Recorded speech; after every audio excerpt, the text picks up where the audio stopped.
बिस्मिल्लाहिर्रहमानिर्रहीम। अस्सलाम वालेकुम स्टूडेंट्स, उम्मीद है कि आप सब खैर से होंगे और सेहत सलामती के साथ होंगे। स्टूडेंट्स, हम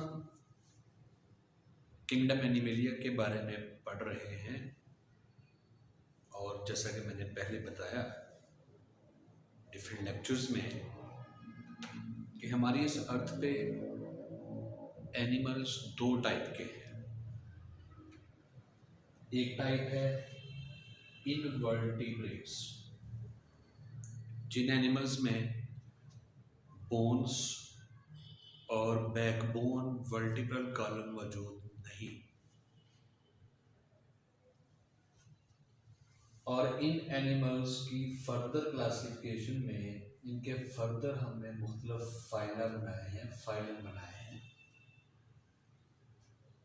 सिंपलेस्ट फाइलम है पोरीफेरा, फिर उनमें एवोल्यूशन हुई तो नाइडेरिया, उनसे आगे प्लेटिहेल्मिन्थीज, फिर एस्केल्मिन्थीज, एनिलिडा, आर्थ्रोपोडा, मोलस्का और फाइनली हमने इकाइनोड्रोमेटा के बारे में पढ़ा।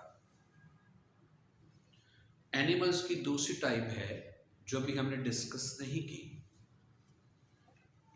वो है कॉर्डेटा, या इनको कॉर्डेट्स भी कहा जाता है। ये वो तमाम एनिमल्स हैं जिनकी डेवलपमेंट के दौरान एम्ब्रियो में नोटोकार्ड बनता है। नोटोकार्ड एक रॉड लाइक स्ट्रक्चर है, सपोर्ट देती है।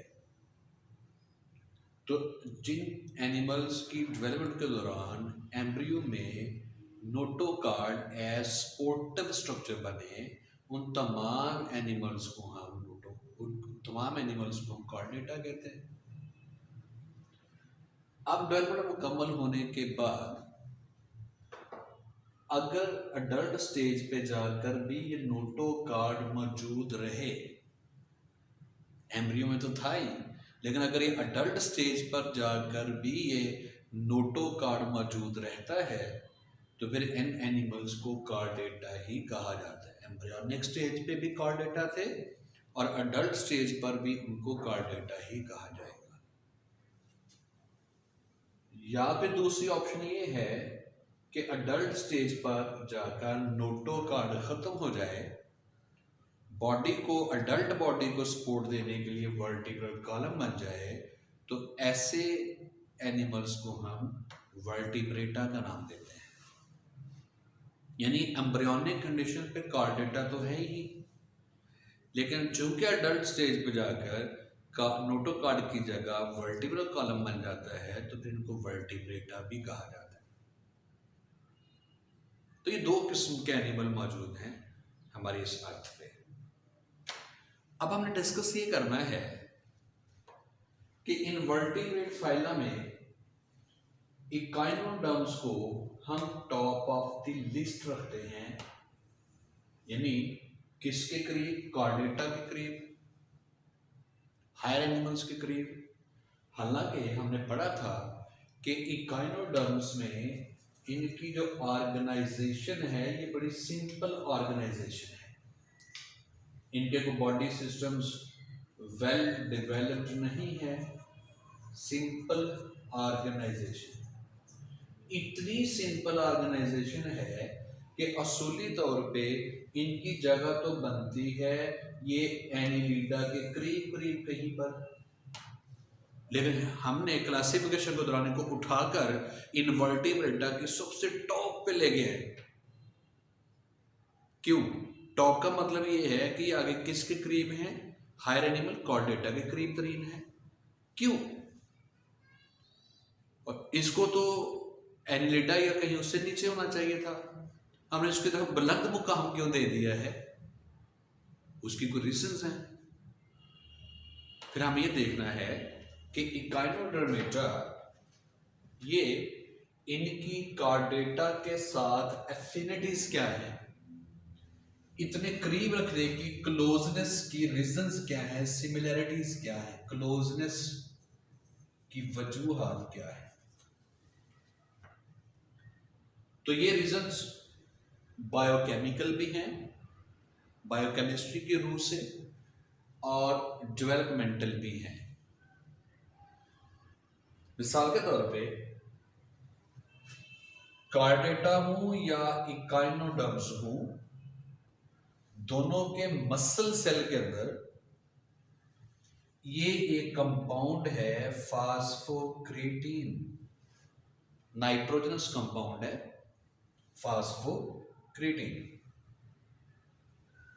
मसल की कंट्रैक्शन के दौरान ये कंपाउंड टूटता है, इसमें से फास्फेट निकल जाता है और पीछे ये सिंपल नाइट्रोजन कंपाउंड रह जाता है क्रेटीन। अब ये जो फास्फेट है ये रिएक्ट कर जाता है एडिनोसिन डाइफास्फेट के साथ और उसके रिएक्शन के नतीजे में क्या बनती है, एटीपी। और ये एटीपी मसल कंट्रैक्शन के प्रोसेस के लिए एनर्जी मुहैया करती है। अब इकाइनोडर्म्स में भी ऐसा ही है और कार्डेटा में भी ऐसा ही है, तो ये सिमिलरिटी है। दूसरी सिमिलरिटी डेवलपमेंट के हिसाब से देखा जाए तो कार्डेटा और इकाइनोडर्मेटा दोनों ही ड्यूट्रोस्ट्रोम्स कहलाते हैं। अब इनको ड्यूट्रोस्ट्रोम्स क्यों कहा जाता है, रीजन क्या है, तो इनकी डेवलपमेंट का सीक्वेंस हमें स्टडी करना पड़ेगा। तो सेक्सुअल रिप्रोडक्शन में आप जानते हैं कि मेल गैमीट स्पर्म और फीमेल गैमीट एग, इनकी फर्टिलाइजेशन होती है स्पर्म और एग की। ये दोनों सेल फ्यूज कर जाते हैं और फिर एक सिंगल सेल बनता है, दैट इज जाइगोट। अब ये जाइगोट डिप्लॉइड सेल है। अब जाइगोट में माइटोसिस होती है, जो जाइगोट में माइटोसिस होती है that is known as cleavage. ऐसी माइटोसिस जो जाइगोट सेल में हो रही हो, और ये क्लीवेज जो डिवीजन होती है उसकी जो लाइंस होती हैं वो बिल्कुल स्ट्रेट होती हैं। ऐसी क्लीवेज को रेडियल क्लीवेज कहा जाता है। तो आप देख सकते हैं कि ये डिवीजन वाली जितनी भी लाइंस मैंने ड्रॉ की हैं ये बिल्कुल स्ट्रेट है। तो रेडियल क्लीवेज इकाइनोडर्म्स में भी होती है और कार्डेटा में भी होती है। दोनों में क्लीवेज का पैटर्न क्या है, रेडियल क्लीवेज। फिर एम्ब्रियो बनता है मारुला। मारुला वो एम्ब्रियो होता है जिसके अंदर कोई कैविटी मौजूद ना हो, बिल्कुल ऐसे ही है जैसे कि ball like structure, solid mass of cell. Solid का मतलब ये है कि इट हैज नो कैविटी। फिर इस एम्ब्रियो में जितने भी सेल्स हैं मारुला में, इन सेल की मूवमेंट होती है माइग्रेशन, और ये अपने आप को लेयर्स की फॉर्म में अरेंज कर लेते हैं।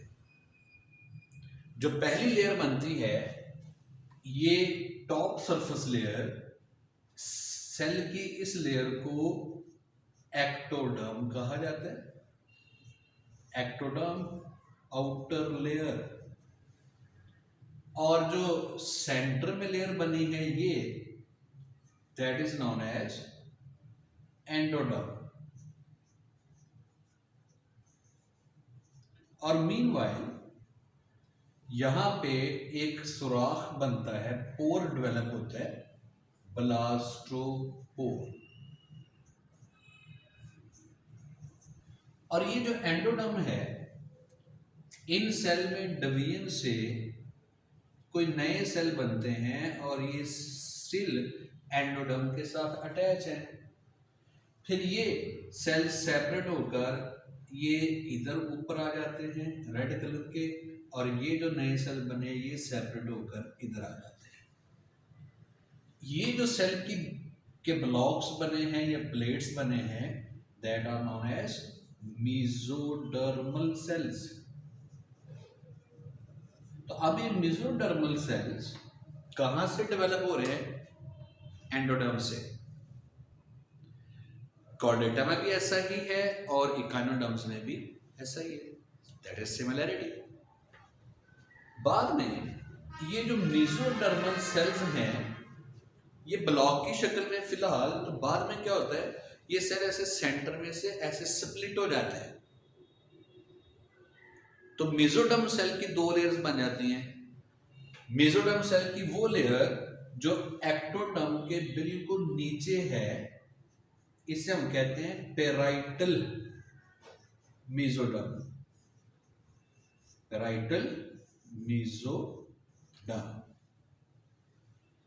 और मेसोडर्म की वो लेयर जो एंडोडर्म के साथ साथ मूव कर रही है, डेवलपिंग गट के साथ साथ, इसे हम नाम देते हैं विसरल मेसोडर्म। अब इन दोनों मेसोडर्म के दरमियान ये कैविटी है, ये जिसको मैंने सी से मेंशन किया है, यही सेलोम है। इसका ये मतलब कि इकाइनोडर्म्स हूं या कार्डेटा, दोनों में सेलोम कहां से डेवलप होती है? स्प्लिटिंग ऑफ द मेसोडर्म, ये भी सिमिलरिटी है। और फाइनली जब डिफरेंशिएशन का प्रोसेस मुकम्मल होगा, ये जो ब्लास्टोपोर है it is converted into anus. ये डाइजेस्टिव सिस्टम का कौन सा ओपनिंग बन जाता है? एनस। जबकि माउथ इसकी अपोजिट डायरेक्शन में नए सिरे से बनाया जाता है। It is developed later on, क्योंकि शुरू में एम्ब्रियो में तो एक ही ओपनिंग है ब्लास्टोपोर, और वो भी किस में कन्वर्ट हो जाता है? एनस में। और माउथ बाद में बनेगा लेटर ऑन, सेकेंडरीली। तो ड्यूट्रो का मतलब क्या होता है? लेटर ऑन, सेकेंडरीली, बाद में। और स्ट्रोम का मतलब क्या होता है? माउथ। तो इकाइनोडर्म हो या कार्डेटा, एम्ब्रियो का जो ओपनिंग है ब्लास्टोपोर, दोनों तरफ किस में कन्वर्ट हो रहा है? ये एनस में कन्वर्ट हो रहा है, माउथ बाद में बनता है। तो अब ये बायोकेमिकल और डेवलपमेंटल सिमिलरिटीज साबित करती हैं कि इकाइनोडर्म्स बेशक इनवर्टिब्रेट हैं, सिंपल ऑर्गेनाइजेशन वाले हैं, लेकिन इनकी क्लोजनेस किसके साथ है? हायर एनिमल कार्डेटा के साथ। इसे इनको इनवर्टिब्रेटा में से भी टॉप ऑफ द लिस्ट